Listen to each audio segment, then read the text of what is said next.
Hoy es 24 de abril del año 2024. Esta es la sección ¿Quiénes quieren las mentiras de la semana? Y vamos a iniciar con una noticia pues bastante graciosa. Este es el humor involuntario que la oposición nos regala.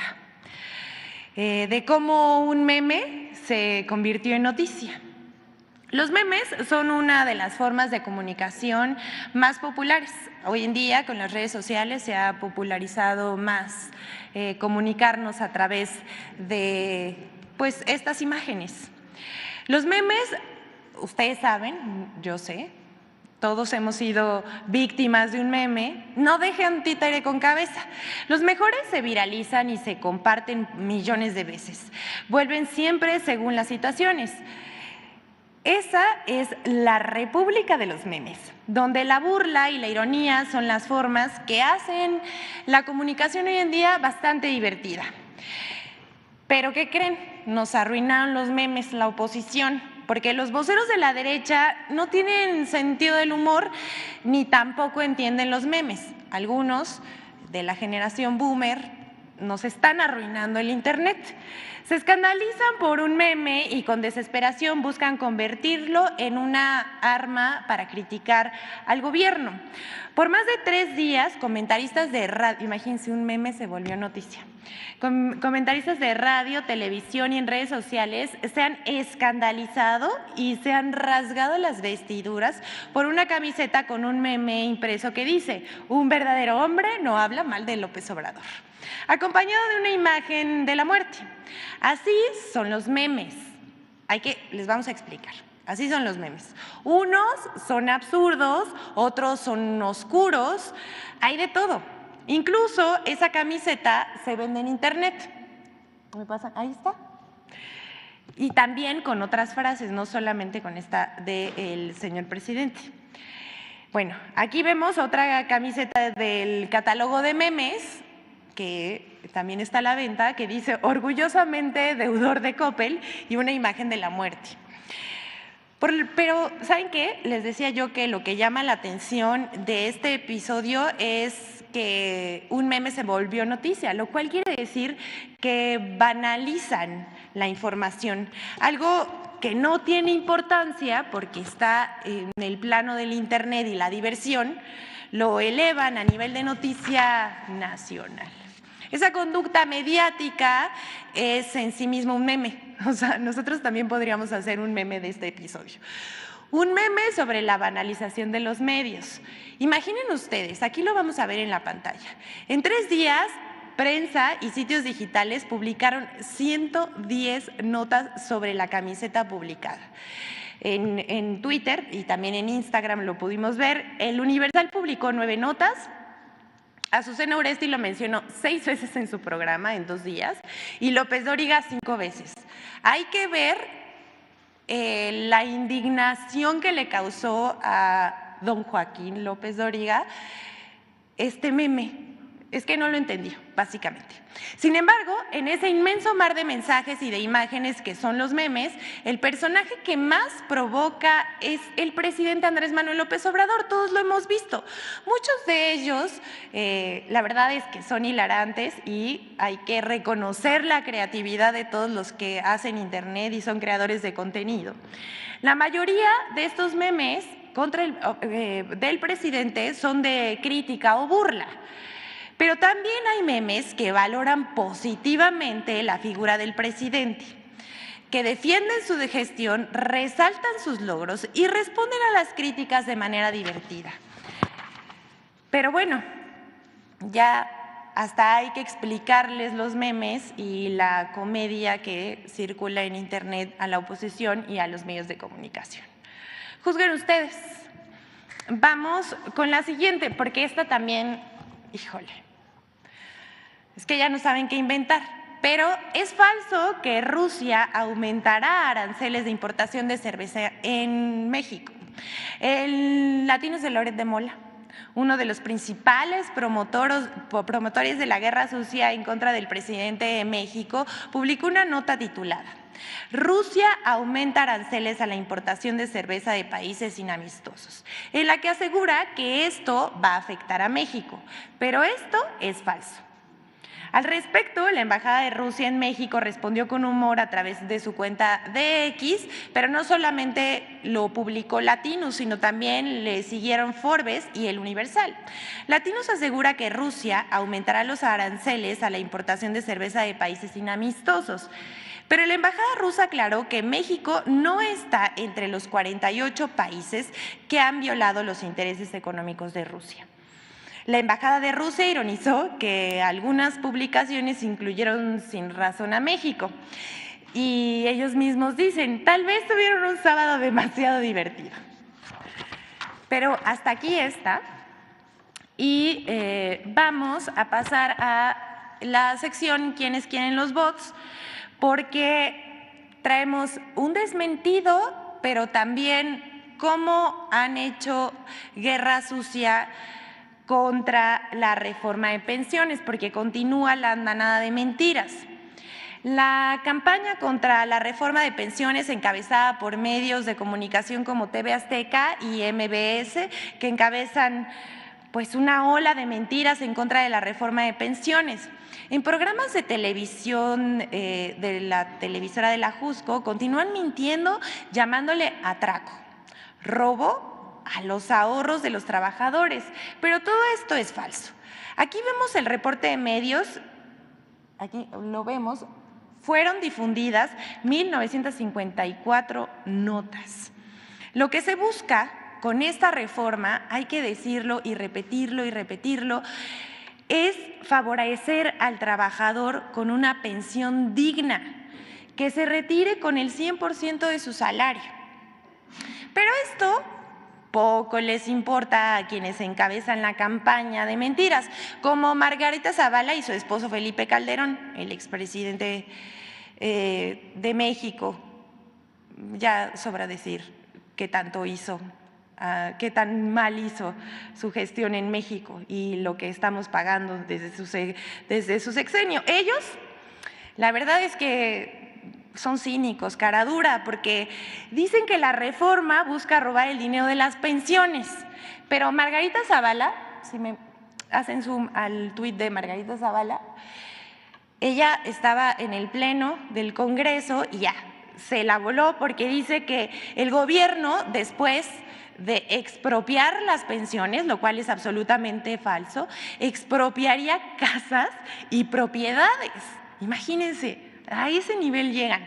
Todo esto es falso, pero también, además de actores políticos, Javier Alatorre y sus reporteros en TV Azteca tienen una campaña permanente contra la reforma de pensiones con notas y reportajes todo el día. Por favor, háganme zoom a la anterior, a la de Javier Alatorre. Imagínense, vean esto, este tuit lo publicaron ayer. Hoy se perdió una batalla contra el autoritarismo, pero no la guerra. ¿Cuál? Los diputados al servicio del Palacio Nacional aprobaron el saqueo de los ahorros para el retiro de miles de mexicanos. Esto es un saqueo escudado en las mentiras de una presidencia que se siente imperial. Lo que hicieron es ilegítimo e inmoral. Pues yo diría también que cobrar intereses desmedidos es ilegítimo e inmoral, pero de eso no vamos a hablar y tampoco se da cuenta aquí el conductor de TV Azteca. En redes, la campaña contra la reforma de pensiones usa el mismo modus operandi de la guerra sucia del hashtag narcopresidente. La misma estructura de bots y cuentas automatizadas han impulsado más de 1 millón de menciones del 14 al 22 de abril. Sin embargo, destacan algunas cuentas que han buscado promover la desinformación en relación al tema. A partir del 16 de abril, el principal impulsor de la cuenta Sociedad Civil MX, ligada al empresario Claudio X González, a la que se le inyectaron más de 32,000 retweets para elevar el número de menciones contra la reforma. Las etiquetas con mi Afore no y con mis ahorros no fueron mencionadas cerca de 97,000 veces por usuarios digitales en los últimos 8 días. Así la campaña contra la reforma a la pensión, aquí lo vemos, cómo a través del tiempo siguen promoviendo este hashtag. Lo hemos dicho, pero lo vamos a repetir. Sociedad Civil MX es una cuenta impulsada con retweets por Fernando Belauzarán, un señor al que no podemos mencionar, Finanzas 333, Lourdes Mendoza, Conocafka, El Güero MX, entre otros. Esta cuenta también tiene su canal de Telegram. Esto también ya lo habíamos expuesto en este espacio. Tiene 1,379 suscriptores y también, hay que decirlo, participan varios periodistas para difundir este material de erosión en contra del Gobierno de México. Pero esto no es todo. Son 7 de cada 10 cuentas que criticaron la propuesta de pensiones del presidente al Poder Legislativo. Estas 7 de 10 cuentas atacan al presidente con narcoetiquetas. Usaron la etiqueta AMLO narcoladrón para unir los dos temas. 85,000 veces ha sido usado el hashtag por cuentas únicas. 9 de cada 10 utilizaron AMLO narcoladrón. Han atacado al presidente con otras narcoetiquetas. No suena raro que mientan y ataquen al calor electoral, pero caen bajo, tan bajo que ni ellos se la creen, menos el pueblo.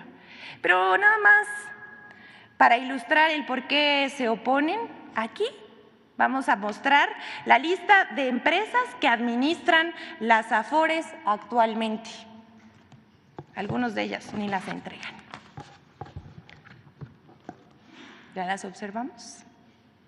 Vamos con el informe que pidió la semana pasada el presidente Andrés Manuel López Obrador sobre la guerra sucia en la red social X, que ya lleva 12 semanas.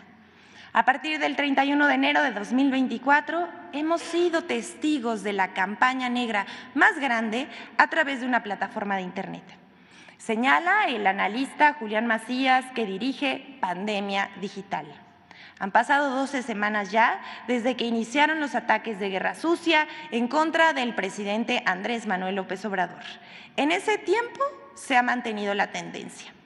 En 86 días se han publicado más de 30 millones de imágenes en Twitter, ahora X, según cálculos de analistas, intentando ligar al presidente de México y al gobierno con el narcotráfico.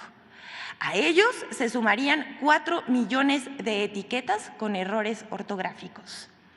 Son aproximadamente 420,000 cuentas que han participado con la etiqueta narcopresidente AMLO del 1 al 43, mejor conocidas como bots o robots. Apenas el 1,4% son cuentas con mensajes originales, frente a 70% de retweets, 25% de respuestas y 5% de menciones. Además, hemos identificado 20 cuentas que dan mayor impulso a las tendencias en X. Entre ellos destacan, ¿quién creen? Pues el líder moral de la oposición, Claudio X González, el ex secretario de Trabajo con Felipe Calderón, Javier Lozano, Fernando Belauzarán, la cuenta espejo de una candidata presidencial cuyo nombre de usuario es Xochitl 2024, por supuesto las guacamayas, el senador filopanista Emilio Álvarez y Casa, otra vez la Sociedad Civil MX de Claudio X González, Agustina Tonete de la Fundación para la Libertad en Argentina, entre otras cuentas que sirven para inflar tendencias contra el presidente Andrés Manuel López Obrador. ¿Llama la atención la elevada cantidad de tweets publicados por las cuentas más retuiteadas del Troll Center como Río, Melissa Belli, Lizzy G, Leti Maldo, José Díaz y Laura Mex? Esto es únicamente con el hashtag narcopresidente AMLO. Pero si nosotros juntamos todas las etiquetas con mensajes con guerra sucia, aquí los vamos a ver el mapa. Estas son, primero me pasa el anterior, por favor. Estas son las cuentas que inflan la tendencia. Todas estas cuentas se dedican justamente a envían un mensaje y se retuitean entre ellas y mandan el mensaje para que inflen la tendencia. Recuerden, la semana pasada decíamos que estos del Troll Center se levantan muy temprano, pues inician a las 4 de la mañana hasta las 8 de la mañana, suben un trending topic. Vamos en la siguiente, por favor.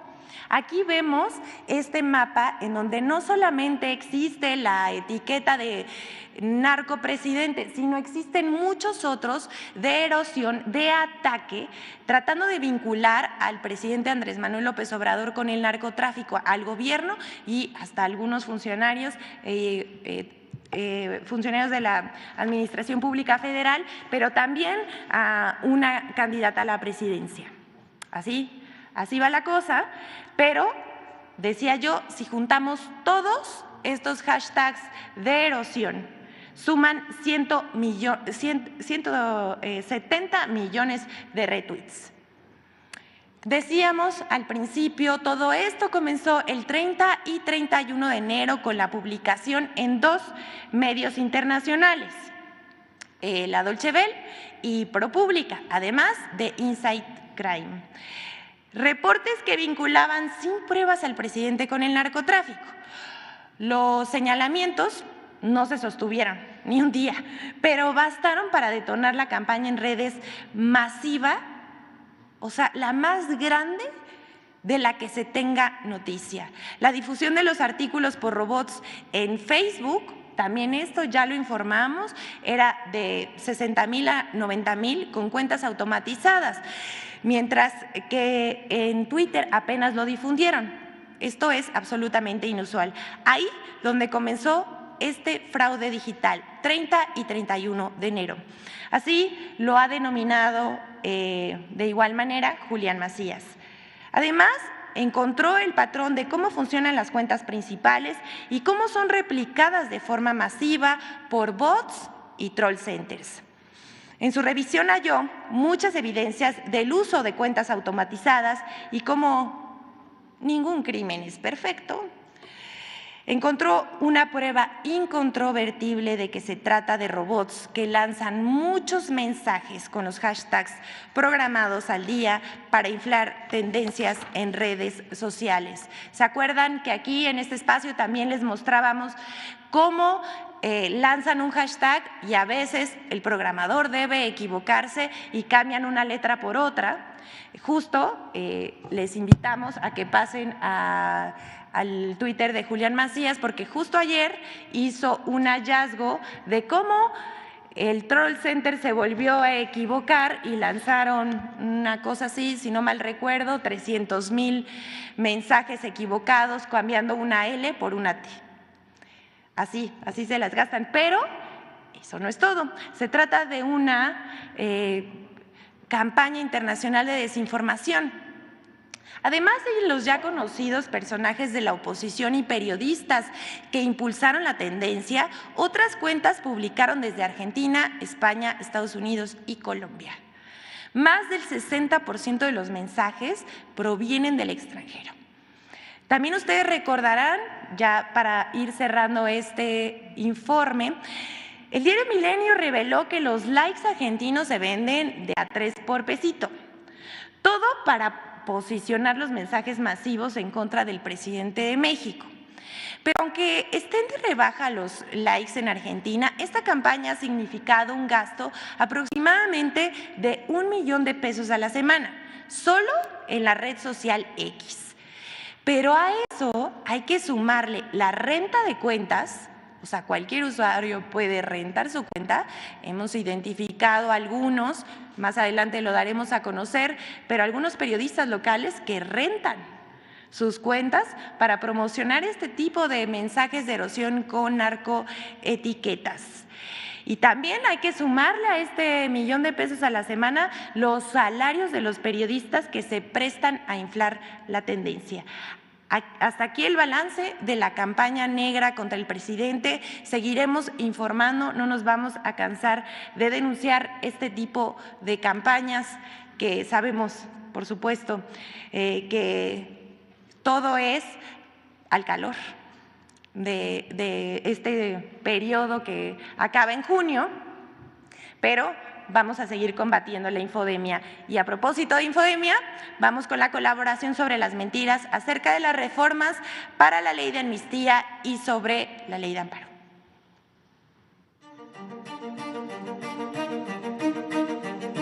Las 3 mentiras que lanzaron comentaristas y políticos de oposición contra la reforma a la ley de amnistía y la reforma a la ley de amparo. Falso que la reforma a la ley de amnistía permite perdonar a cualquier criminal. La reforma busca romper el pacto de silencio, combatir la impunidad y garantizar la reparación para las víctimas. Considera a la amnistía como un elemento que permitirá garantizar el derecho a la verdad y la no repetición de los actos violatorios de los derechos humanos. La iniciativa establece la posibilidad de otorgar la amnistía a personas que aporten elementos comprobables que resulten útiles para conocer la verdad de los hechos en casos que sean relevantes para el Estado mexicano, entre ellos el caso Ayotzinapa. Falso que la reforma a la ley de amparo atente contra los derechos humanos. La iniciativa tiene por objeto establecer normas que eviten que las suspensiones a leyes aprobadas por la mayoría del Congreso y que sean resueltas en un juicio de amparo tengan efectos generales. El juicio de amparo es un medio de control constitucional contra los actos emitidos con motivo del ejercicio del poder.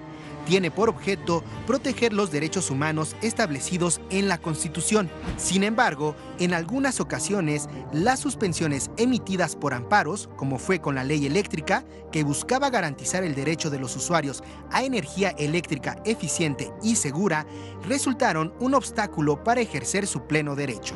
Falso que la reforma a la ley de amparo es autoritaria.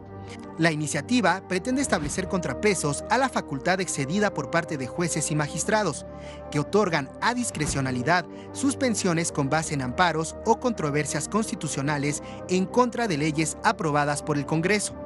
La reforma es una medida que busca garantizar el respeto irrestricto a la separación de poderes y, fundamentalmente, el principio de presunción de constitucionalidad de las leyes. Infodemia. Antes, señor presidente, ¿me deja, por favor, publicar nuevamente la lista de los administradores de las Afores? Es cuanto, señor presidente, que todas y todos tengan un buen día.